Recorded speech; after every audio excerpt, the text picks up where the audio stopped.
Greetings YouTube. Just wanted to go over the process on mounting the 68 Mustang on rotisserie. I've been talking about this for some time now and I'm finally here.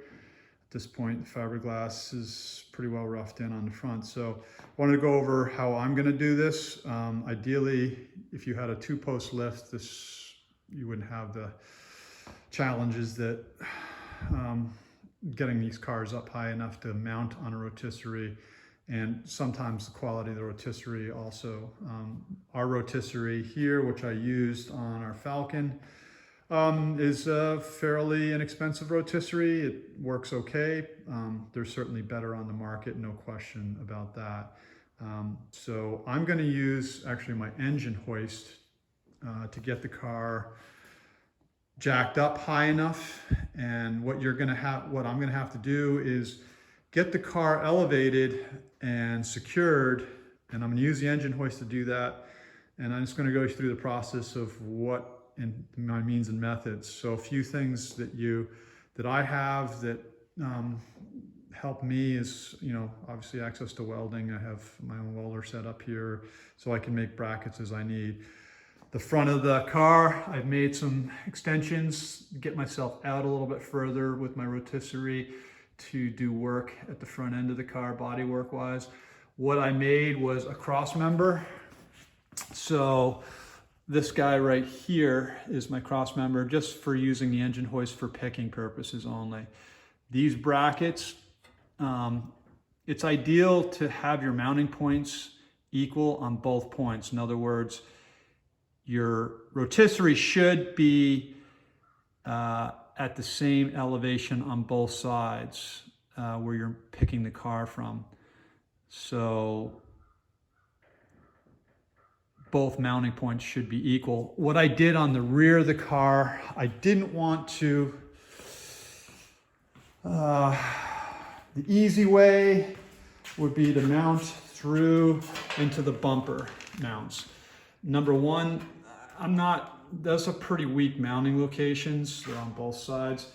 Number two, you have to not finish that area painting wise and bodywork wise. So I went a different route. I'm using the spring purchases, the leaf spring purchases, which are right here.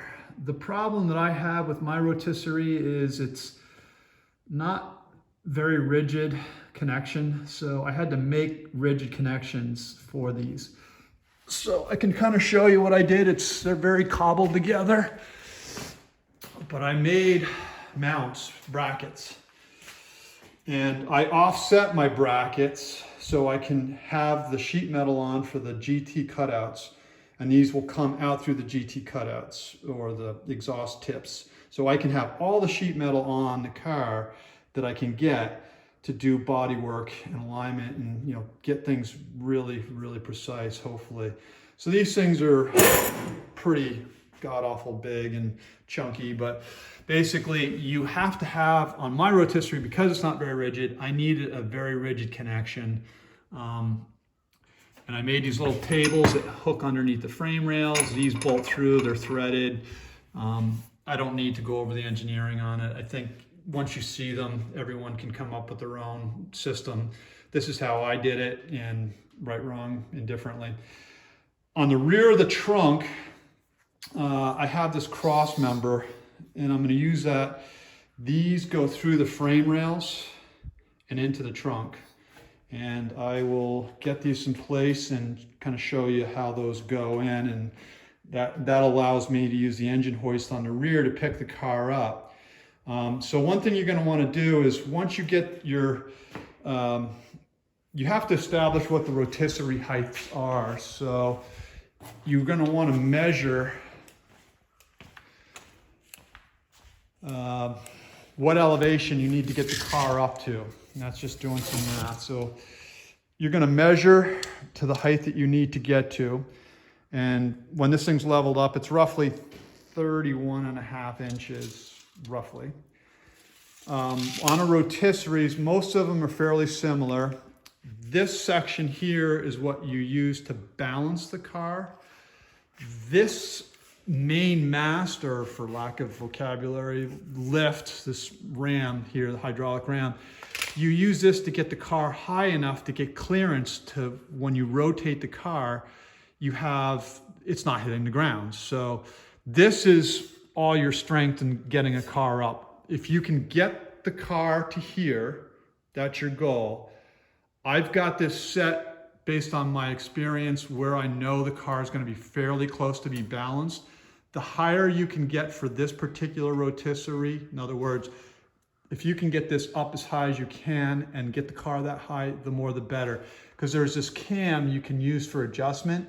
I wouldn't want to use this to raise the car if I can help it. I'd rather have it set and let gravity and then bring it down if I need to, if that makes sense. But using this ram, you get it up to the elevation you need to this point here. This hydraulic ram has all the strength in the world to get the car up to that elevation. So that's kind of the baseline. So based on that number, then you're going to take some measurements of where you're going to jack the car or hold the car up from. So I know right here, I've got to get the car up to, because I made both mounting points equal, I've got roughly 13 3/4. And I made the rears the same. So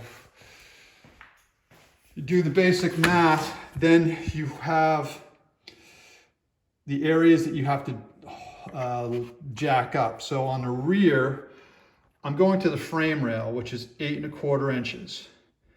In the front, I have the front connection, which is 13 3/4. The rear frame rail is 8 1/4, but this is the important one right here at the front.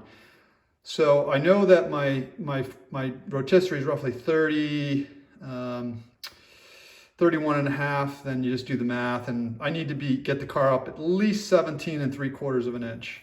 So that's what I'm gonna work for, and then hopefully we'll get there. So next I'm just gonna show you the mounting process for the rear trunk, and then we'll start lifting the car up. You can film that, tell me when you're good. Wait, so you're gonna be there and then you're gonna walk around? I'm gonna walk over and I'm gonna put it in the trunk. Yep. Tell me when you're good. I made for the frame rails. It's cobbled together. It's all steel I had laying around our shop. So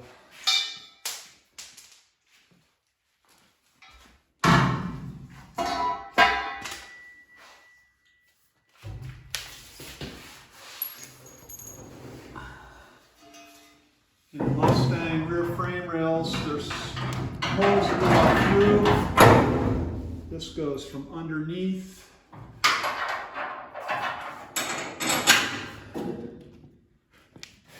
I used threaded rod for concrete work. It's speed rod. It's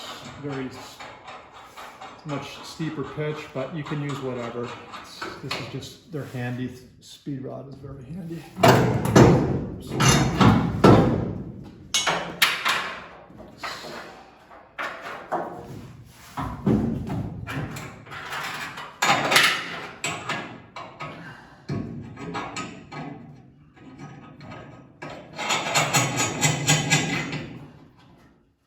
Okay, that's all mounted up.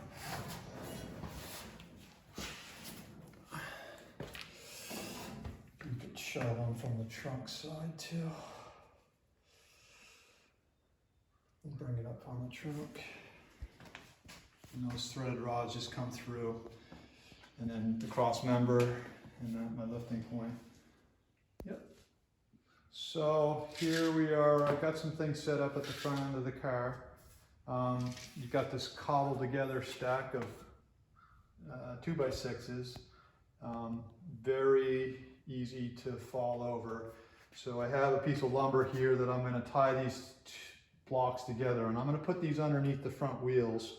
The front and rear suspension are still in the car. Once I get the car up to the right elevation, I can pull out some of that suspension and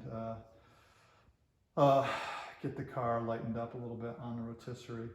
But the engine hoist is in position. I did have a correction to make on the rotisserie.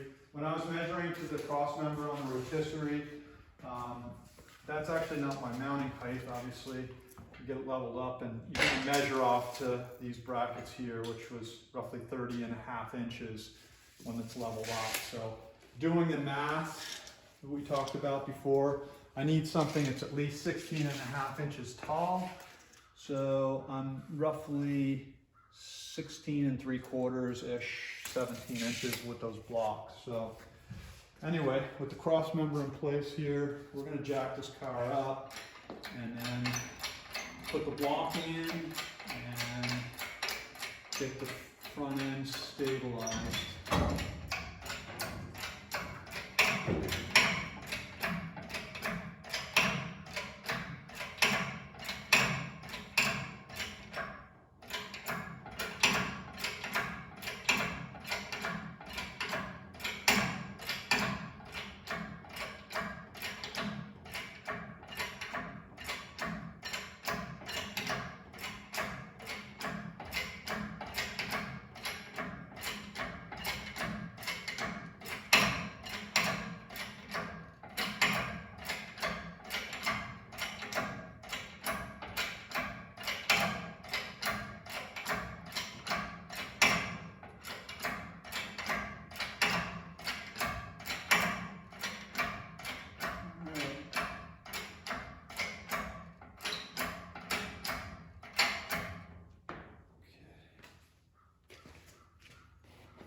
Just got to get some fasteners to connect that with.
This will make this front blocking system laterally stable.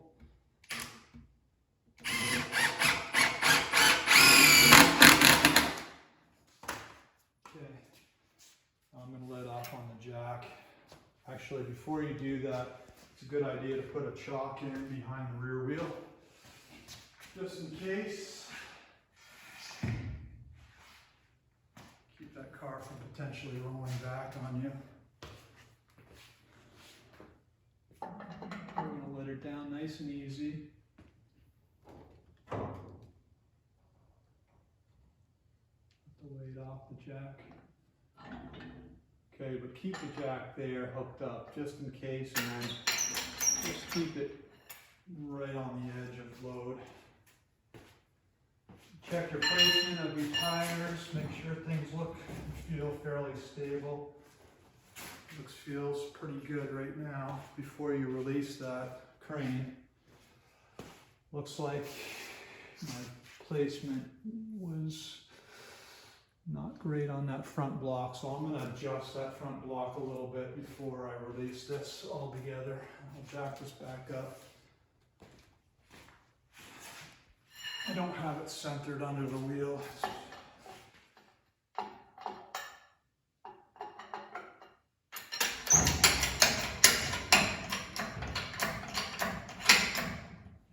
Small adjustment.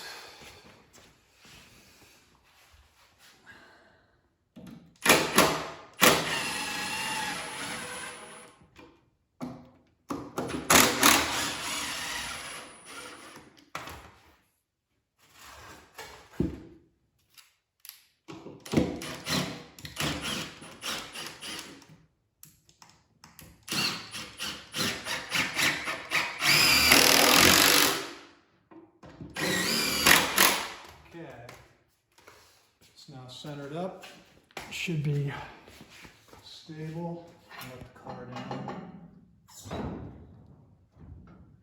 Rear wheel's chalked. I'm going to pull the crane out. Okay, you can stop. Okay, so the car, we're in position now where we're going to raise up the back of the car.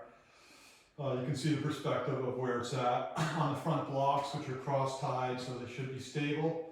I'm going to start jacking up the rear of the car. We're going to get this up, and then we're going to put it on jack stands under the frame rails.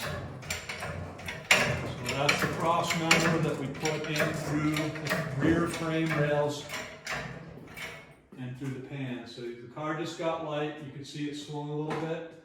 Just make sure when you get the car in the air, everything's stable, nothing's moved or shifted. And then you can proceed in jacking the car up. And I'm just going to take a look at the front end and make sure things were, nothing shifted on the blocking. Everything's secure, stable.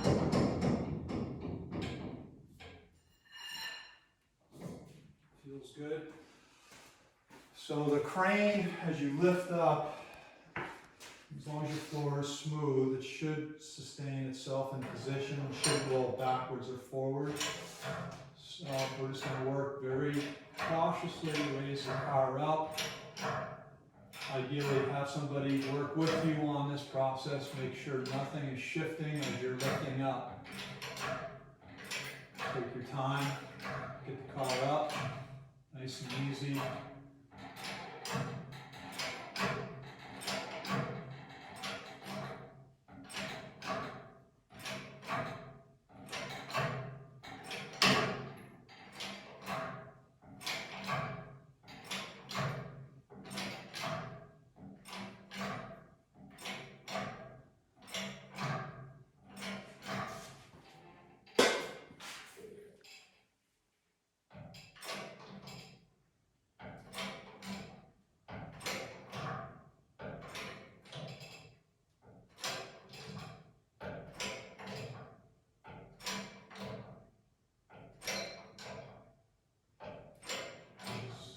So in this process, it gets very close to the rear taillight panel.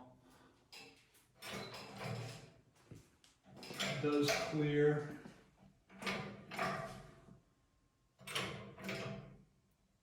Okay. Now would be a good time to check and see how far off you are from being able to get your jack stands under. I've got my jack stands here. I'm going to locate them underneath the frame rails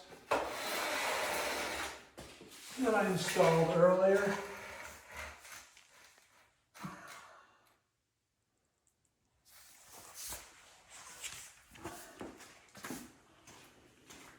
Obviously, if those frame rails weren't in there, you would be putting them onto the torque boxes on the rear.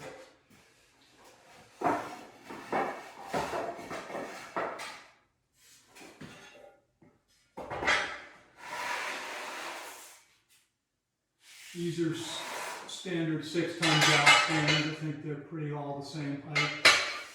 Pretty much the same height. Okay. Right. Jack stands are in place. They're maxed out for the most part. We're going to lower the car very slowly onto those jack stands.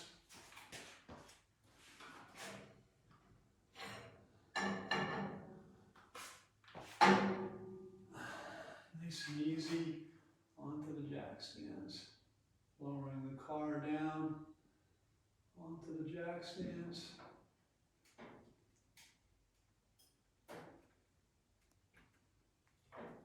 Okay.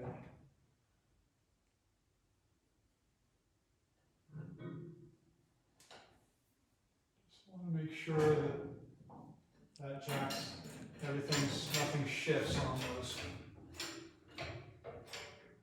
So I'm going to keep that. I'm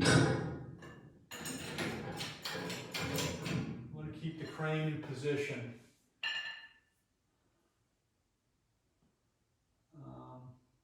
And just double check, make sure everything's stable before I release anything.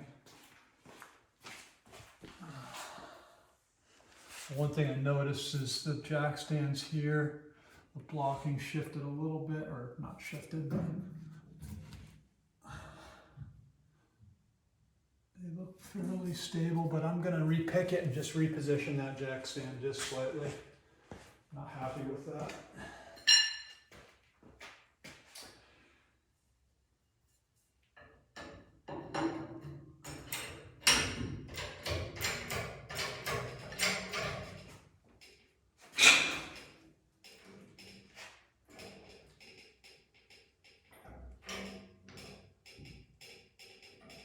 Okay, that's just off of that jack stand.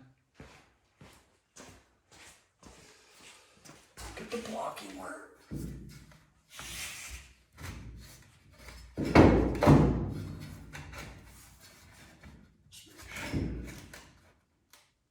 There.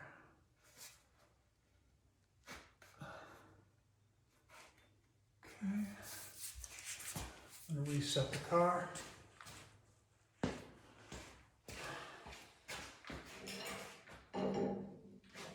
Lowering it back down. Nice and easy.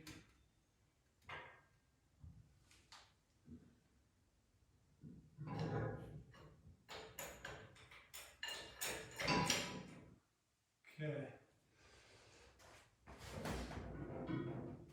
Just checking that for stability. Again, don't release the crane until you know that that is fairly stable and safe. Yep, all right, I feel pretty good about that. I'm going to release the crane.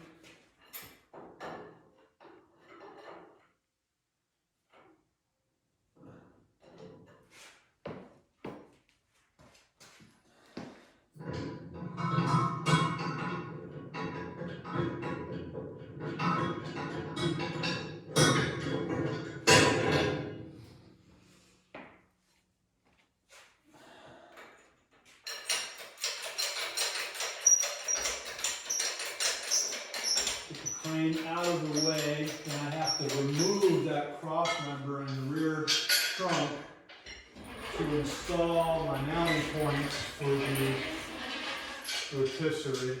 So that'll be next. We'll show you that process. And so my wife Deborah just was showing me that it wasn't very clear on this cross member. Deb's helping me with the video in this. I'm going to be pulling the bracket out, showing you the bracket and how it was made. This bracket, I'm sure there's a number of different ways you can make it, but again, in the Mustang pan and rear trunk, those holes are existing. I just utilize those holes through the rails. And then we'll do a close-up of the brackets and how they're made. I'll bring it over to my welding table. And keep in mind, this is just steel I had left over, so I basically made these little seats on both sides to stabilize it, drilled through this plate, plug welded. I think it was a piece of angle I cut and then welded a tab here and then welded this cross member. And when I welded this piece of Schedule 40, I think this is 40, steel pipe on, when I first tried it, it started to bow a little bit, so I put the stiffener on. So, I mean, obviously if you have, this is stuff we had laying around and specific to one-time use, I guess. And I just welded a center tab on it. But that's the cross member we made for the rear trunk. It works pretty well, and keep our fingers crossed. Okay, so here we are underneath the car. I've got these brackets, and said they're pretty cobbled together. There's a mix match of steel and plate I have here, but this is a seat that will sit directly underneath the frame rail and create hopefully rigidity. And the reason I had to do that is because my rotisserie is on the lesser quality side, and it doesn't, I mean, structurally it's sound, but it's not as rigid as some of a higher quality. So this gets installed. The offset here is to go through the Mustang rear exhaust cutouts, so I can have that piece of rear valance on in the bodywork process, and even possibly, I won't paint it there, but I just want to make sure I have it for doing bodywork. So anyway, we're going to mount these up, and then next step will be hopefully hooking up the rotisserie. So we'll show you how we install these. Very simple to install once everything's made up. So, actually, guys, so come up on the side here. These slide through. And I would not be underneath the car during this process. Probably not the best of ideas. Get that in position. And this is a 1/2 inch bolt with a heavy fender washer. Heavy washer, I should say. Fender.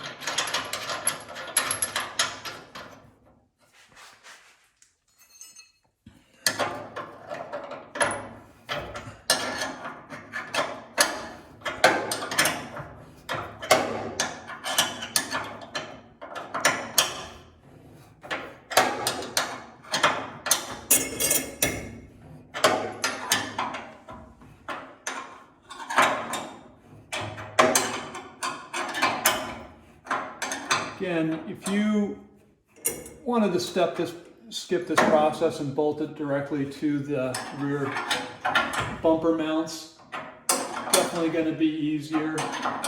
Certainly if you have a higher quality rotisserie, this process could be easier. If you have a leaf spring car and you're coming off your suspension, obviously it becomes a lot more. You have to pull the suspension, but because we're making this a 4-link rear with coilovers, these are readily available. As far as I don't have to take the suspension out yet. Okay, so that just happens on the other side. Do the same thing. We're going to mount this through. Slides into position. Start my bolt. It's a 1/2 inch nut that I welded inside that pipe.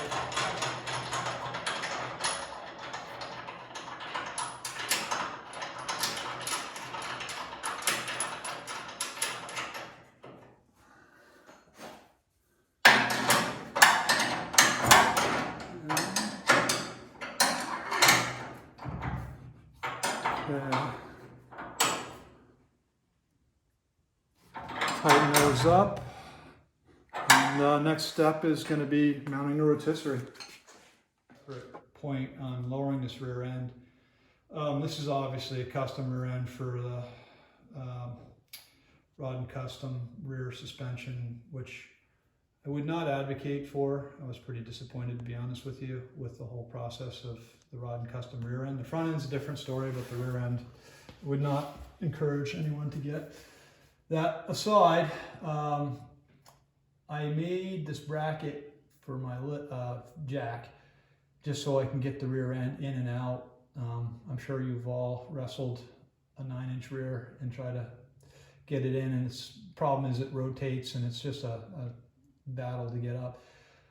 I fabricated up these sway bar mounts you could connect it to the clamp-on style, but these are weld-on ones that I made for this rear end.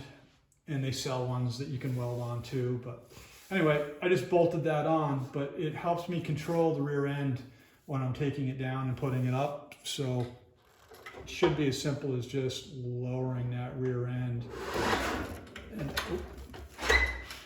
not wrestling it into the ground. So the goal would be to just lower that thing down so you're not fighting it. And just bolts up to those rear sway bar mounts. It makes your life hopefully a little easier, and then you can roll the whole thing out of there. So, but yeah, that's it. Thank you guys, and hopefully this helps somebody getting a rear suspension in and out with a 4-link. Okay, the car is now up on the rotisserie. We took the rear end out of the car using our jack system. The hydraulic ram I used to bring this whole assembly up to its first hole, front and rear. I had preset the mounting locations at equal heights on both sides. So both ends, it's kind of important on a rotisserie if you can to get your both mounting surfaces, i.e. the top of the rotisserie here, to be at the same elevation. You know, there's probably a little tolerance there, but that'll make the rotisserie work the best. This rotisserie's been through one job already. Again, it's not the most, it's a base model. And you can see what happens, what I was talking about, this axis here, it really wants to rotate forward. The closer you get it to the car, probably the stronger that connection will be. But I know they make ones with much closer tolerances here. Again, the difference is in the money. So if you're a shop that was doing this, you would definitely be investing in probably a higher value rotisserie. Overall, the rotisserie's, I think, pretty strong, but again, you can definitely do better. So one point that I want to make about there below the underneath the car and from the front to the rear, there's a connecting bridge between the two rotisserie mounts down below here. That cross tie, you definitely never, ever, ever want to try raising the car up without that in with this type of rotisserie. And what happens is they'll collapse. This is just acting like a link between the front and the rear. When you put the car under load on a rotisserie, the top wants to fold in towards the car. This tie helps prevent that. The other note I want to make, with this rotisserie, you could potentially use these bolts as clamps. I would not recommend that, because if they ever loosen and slipped, the whole system's going to come down. What I did was drilled a hole through. So these bolts are in shear. They have no clamping force. It's strictly a shear connection. I really don't trust that clamp condition to work long term. And this car is going to be on rotisserie for a while, unfortunately. But I just wanted to make that point clear. Right now, based on my previous experience in a similar car, I have this, the actual mounting surface preset. And this is what you really make the balance happen with the car. And right now, with the suspension out, it's close. I still have the doors in, front suspension. So as you get the car lighter, it changes its center of gravity. So when I lose the doors and front suspension, it may improve this. Right now, it works okay. And I'll do a quick demonstration. I might be able to lower it a little bit. I may have to raise it, but right now it's not bad. You don't have to put any excessive force to put the car on its side. So I will put the car up on its edge. The front blocking's still in place that we had the tires on, but I'll do a quick demo.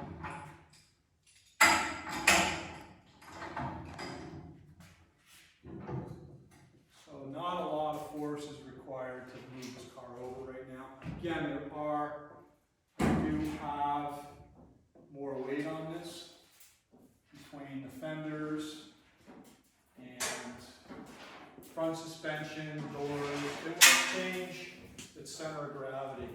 But again, not a lot of effort required to do that, and it gives me access to the under chassis, which I have to finish some welding on.